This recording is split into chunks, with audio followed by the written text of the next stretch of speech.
Go ahead. Throw it again if it'll make you feel powerful." Rachel's voice trembled but didn't break. Steam rose off her uniform, coffee dripping down her sleeve, the burn already stinging. The billionaire just stood there, face flushed, breathing heavy, the entire cafe frozen. Phones out. Gasps.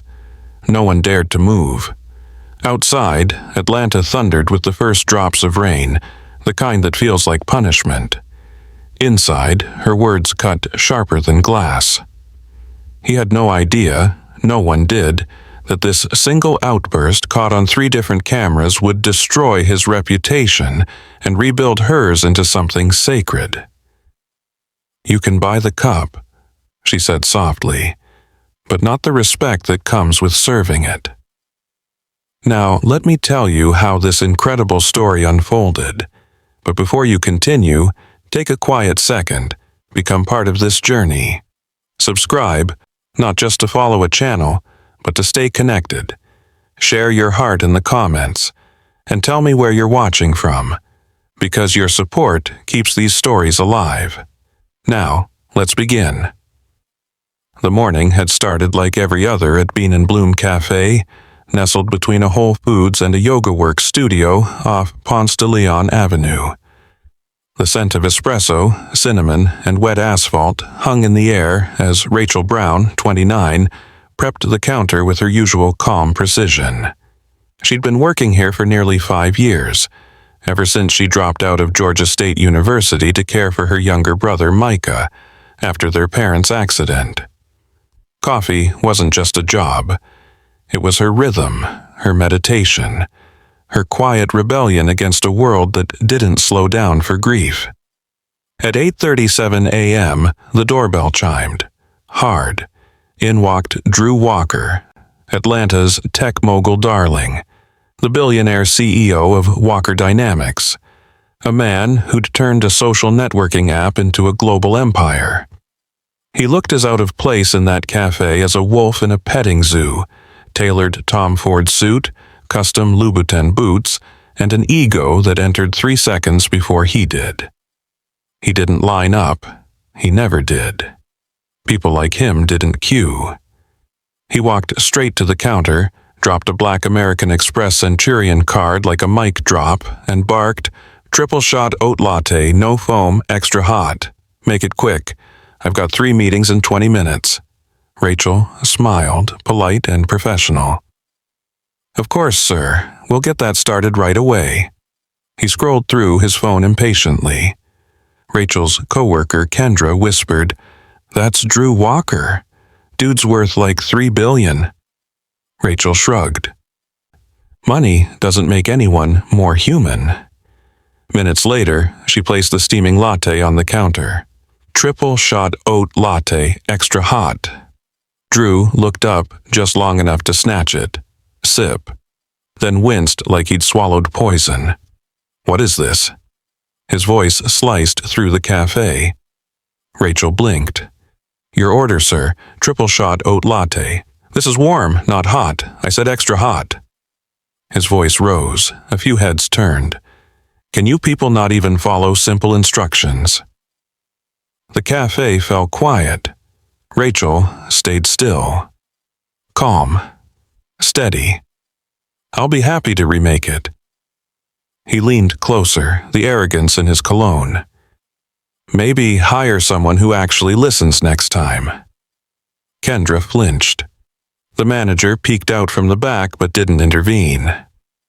Rachel remade the drink. The milk hissed against the steamer, her hands steady despite the tightening in her chest. She set the cup down again, sliding it toward him. "Here you go, sir. Careful, it's very hot." He didn't even taste it. He stared at her, jaw tight. Too late. And then, he threw it.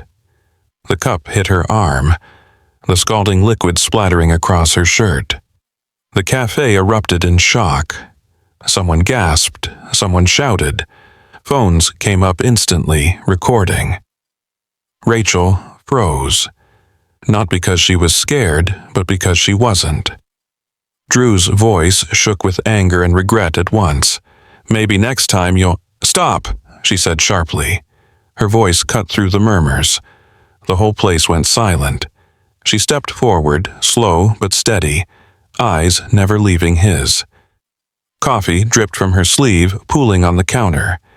You can throw coffee, Mr. Walker, she said softly, but you can't throw away respect.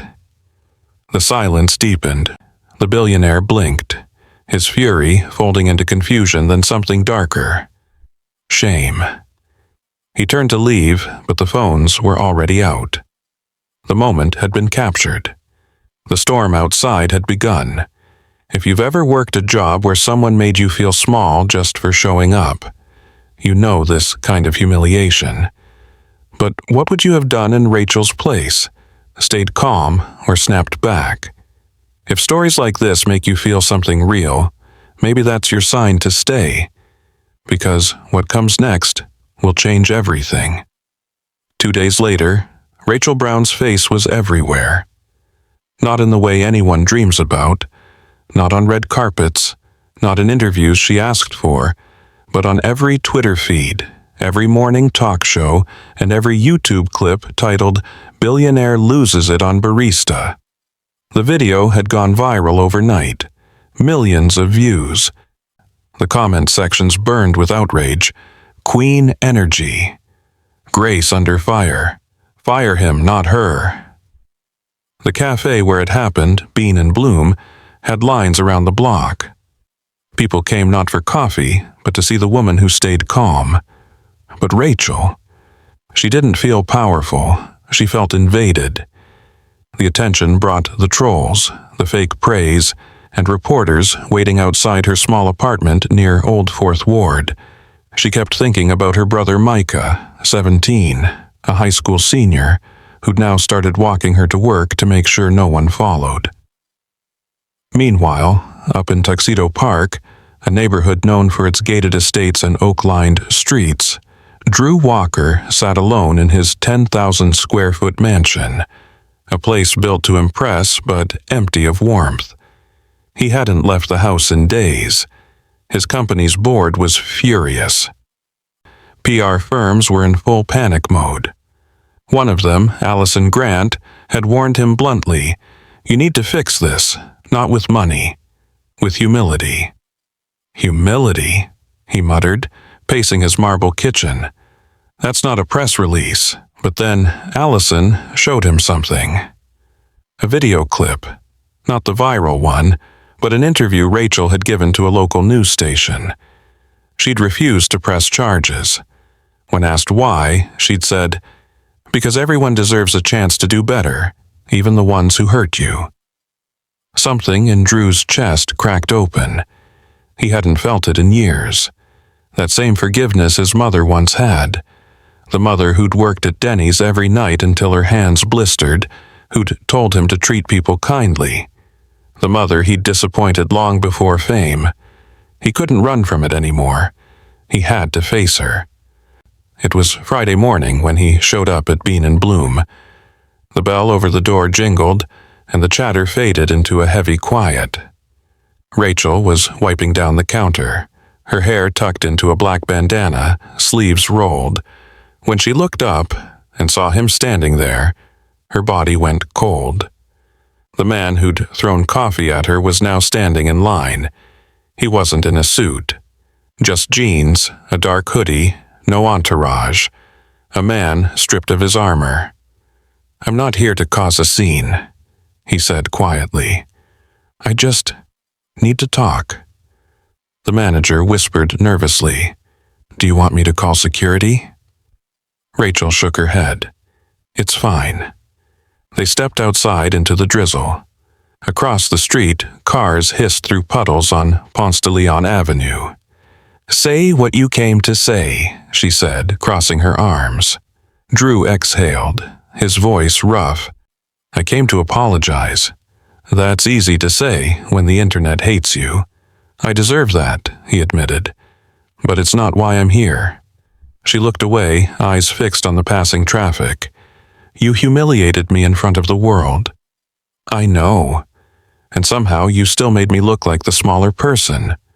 Because you were, she said simply. He didn't argue. He just nodded. Then something in his face changed. A flicker of real vulnerability. My mother used to be a waitress, he said. She raised me on tips and faith.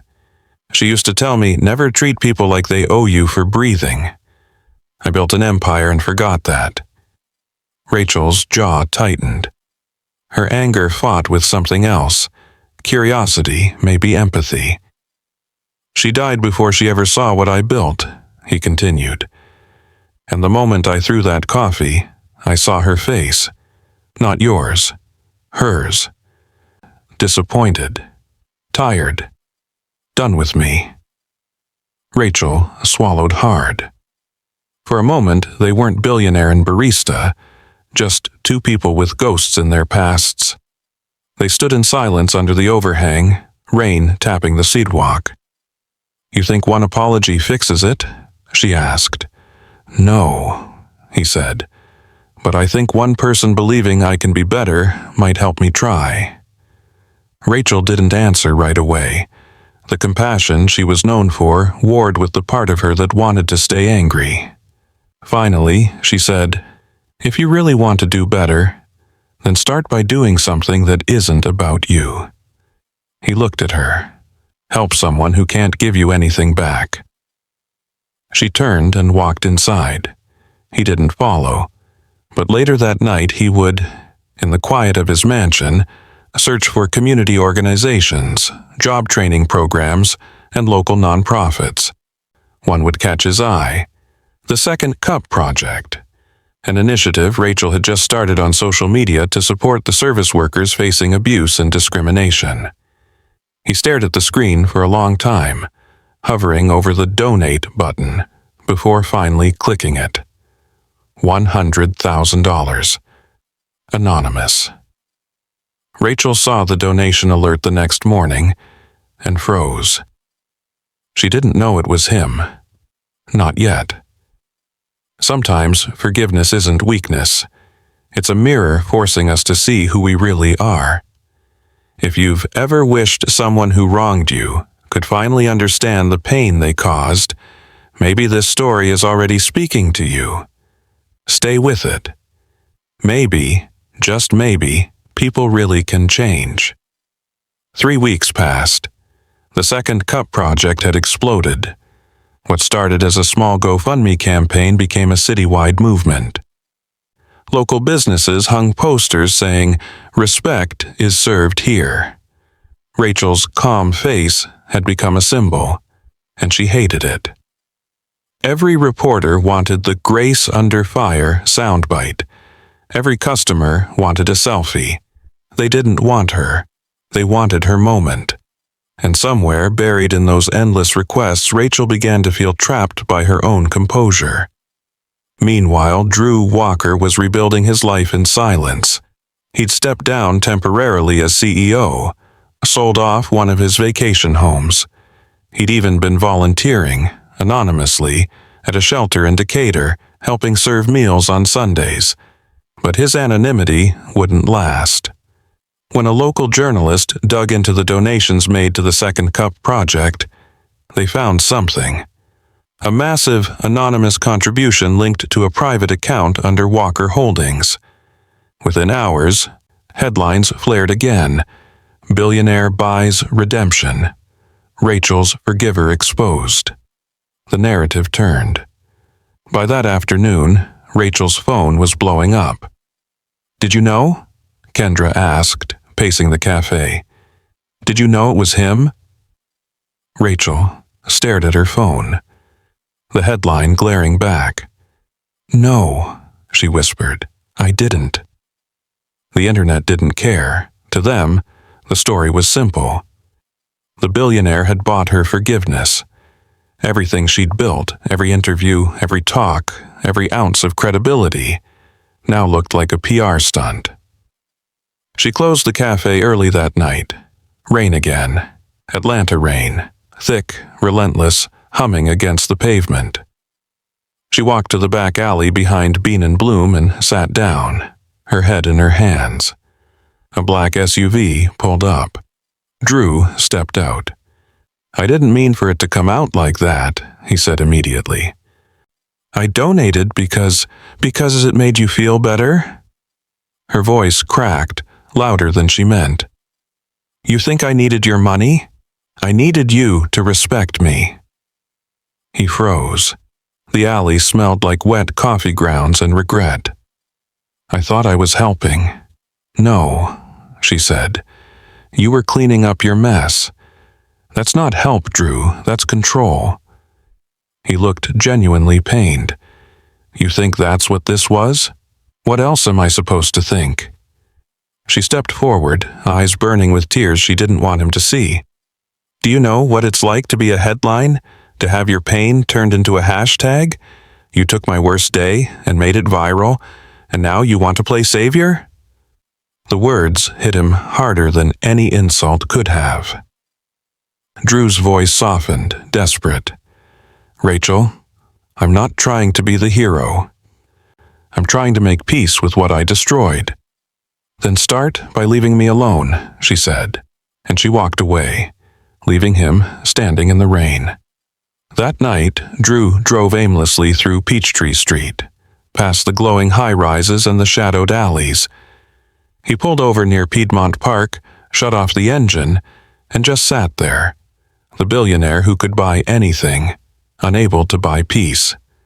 His phone buzzed with calls from investors, journalists, even his lawyer. He ignored them all.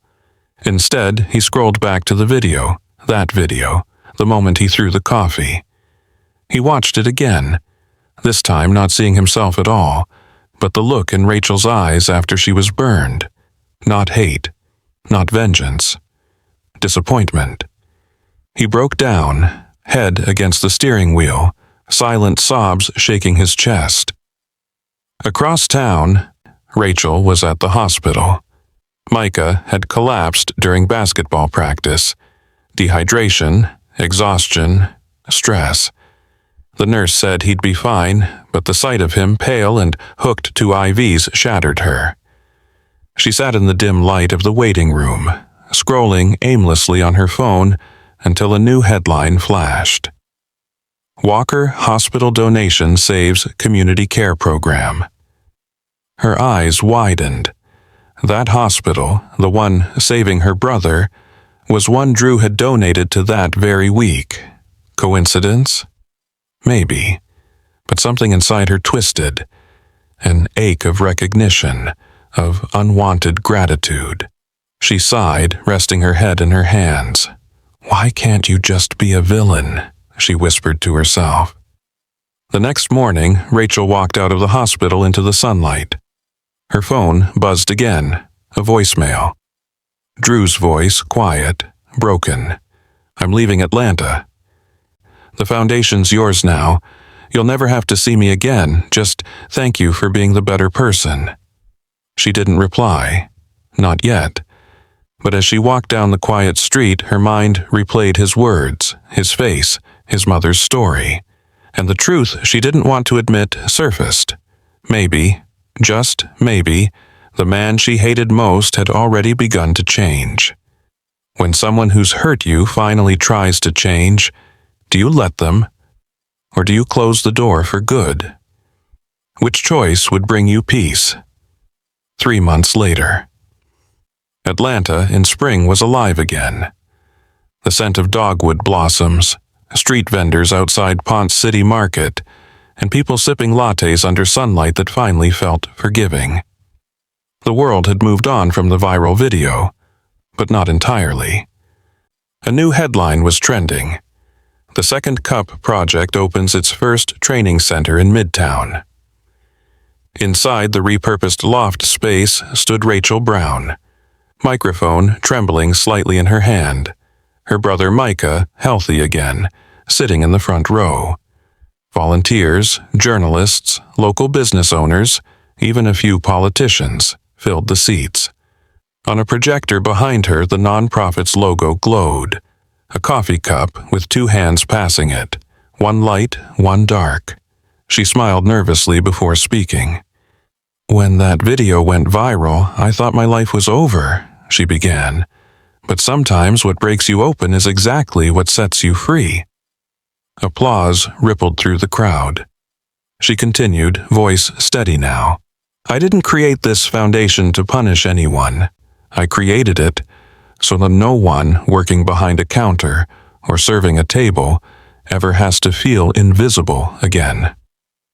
There was power in her calm now, not defense, but ownership. Then the back doors opened. A hush spread. Drew Walker entered quietly. No suit, no cameras, just jeans and a simple gray shirt.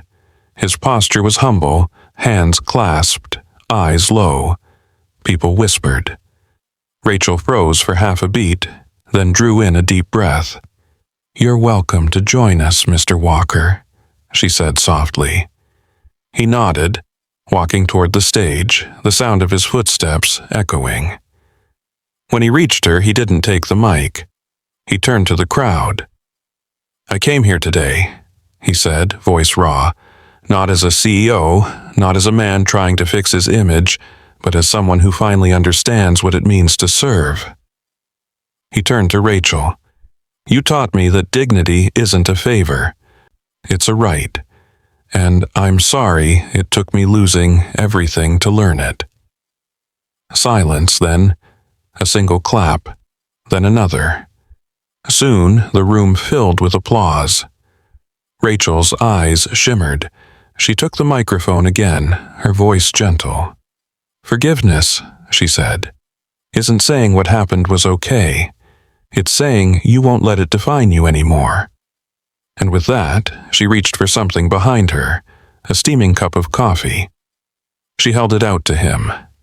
This time, she said, smiling faintly, you get to hold it, not throw it.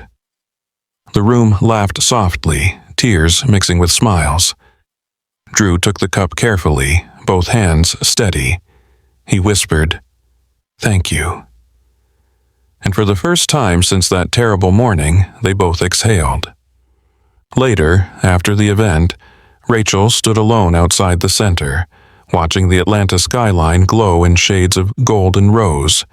Drew joined her, quiet beside her. You didn't have to let me speak, he said. I didn't, she replied, smiling. But some stories deserve an ending. He looked at her, really looked at her, and there it was again, that unspoken connection neither could define, born from pain, but sustained by something purer. You ever think, he said, that maybe we're all just trying to earn back the right to be seen? Rachel nodded, some of us by working, some of us by listening. They stood in silence for a long moment. Then Drew reached into his pocket and handed her a small silver coin, old, worn, etched with initials. My mom used to carry this when she worked the late shifts, he said quietly. Said it reminded her that every day was a chance to start over. Rachel turned it in her palm, the metal warm from his touch. Keep it, he said. She'd like that better. She smiled through tears. Then I will. They looked out at the city. No wealth, no debt, no scandal between them now. Just two people who'd burned and then rebuilt. Months later, a new video began circulating online. A short clip from the grand opening of the Second Cup project, the moment Rachel handed Drew the cup. The caption read, He threw the first one, she offered the next. It hit 1 million views overnight, but this time the comments were different. Growth looks good on both of them. Atlanta needed this kind of story. Forgiveness. Fame. Rachel didn't check the view count anymore. She didn't need to. Every morning, she still opened Bean and Bloom at 6 o'clock a.m., the same way she always had. Only now, the first coffee she poured wasn't for a customer. It was for herself. As she took that first sip, sunlight streaming through the window, she smiled. Because peace, she realized, was finally hers to keep. If you've ever wanted to believe that people can change, that grace can heal what pride destroys, then don't just watch this story. Stay with this space. Subscribe not for the ending, but for the reminder.